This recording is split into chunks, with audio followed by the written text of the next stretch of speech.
मैं कृतिका से शादी करूंगा।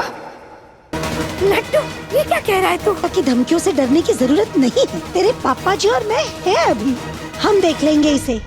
तीर्थ सुन बेटा, जल्दबाजी में कोई गलत फैसला मत लो। ये जो लड़की है ना, ये ठीक नहीं है। अच्छी बीवी जीवन सुधारती है और बुरी बीवी जो है ना, जीवन डुबोती है, बिगाड़ देती है। गलत फैसला मत लो बेटा। सुना नहीं आप लोगों ने? मैं कृतिका से शादी करूंगा एंड दिस इज फाइनल। क्या बोल रहे हो? मेरी बात सुनो तीर्थ। तीर्थ ये सुना दी, तीर्थ मुझसे शादी करेगा दी, हम दोनों की शादी होगी। मैं फाइनली दुल्हन बनूंगी दी, हम जीत गए दी फाइनली। और आप क्या कहा था आपने? बेकार बहन, बुरी लड़की। बस एक बात आप याद रखना, एक बार मेरी शादी हो जाए और मैं इस घर में आ जाऊँ ना, उसके बाद आप दोनों बुड्ढों को एक ही गाड़ी में बैठा के सीधा भेज दूंगी। सुमन इंदौरी के आने वाले एपिसोड में एक अलग ही ट्विस्ट देखने को मिलने वाला है। यहाँ पर भाई देख रहे हैं किस तरीके से सुमन को जेल से बाहर निकाल लिया है, उसको पुलिस स्टेशन से भाई छुड़ा के लिया है विक्रम। अब जैसे विक्रम भाई यहाँ पुलिस स्टेशन में पहुंचता है, यहाँ भाई तीर्थ और देविका के तो होश ही उड़ जाते हैं। उनको तो लग ही नहीं रहा था कि भाई ऐसा कोई आदमी भी आएगा जो सुमन को बचाएगा।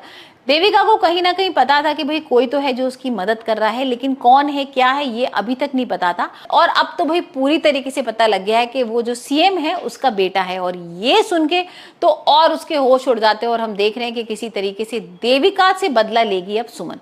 सुमन आती है देविका के घर, विंडो से पत्थर फेंकती है जो सीधा लगता है कृतिका के सर पे।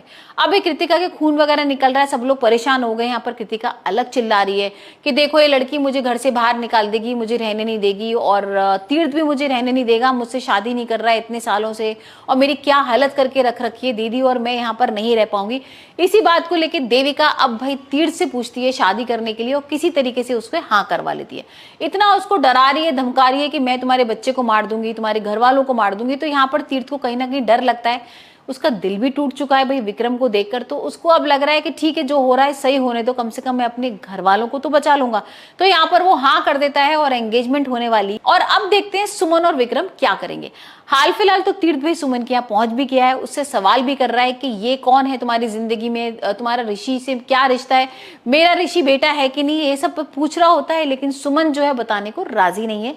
और सुमन भाई उसको गेट आउट भी कर देती है, साथ में कह भी देती है कि मुझे तुमसे कोई मतलब नहीं है, तुम तो मुझे 5 साल पहले छोड़ गए थे ना, तो तुम अब क्यों मेरी जिंदगी में दोबारा आए हो, तुम मेरे लिए दुश्मन हो और दुश्मन ही रहोगे। तो अब देखते हैं भाई तीर्थ किस तरीके से यहाँ पर शादी के लिए हाँ करेगा और सुमन क्या करने वाली है। क्योंकि सुमन जब एंगेजमेंट में आएगी तो कुछ बड़ा हंगामा होना है। विक्रम और सुमन वैसे भी प्लानिंग कर रहे हैं कि भाई इनका रोका और जो भी सगाई वगैरह होनी है उसको होने नहीं देंगे।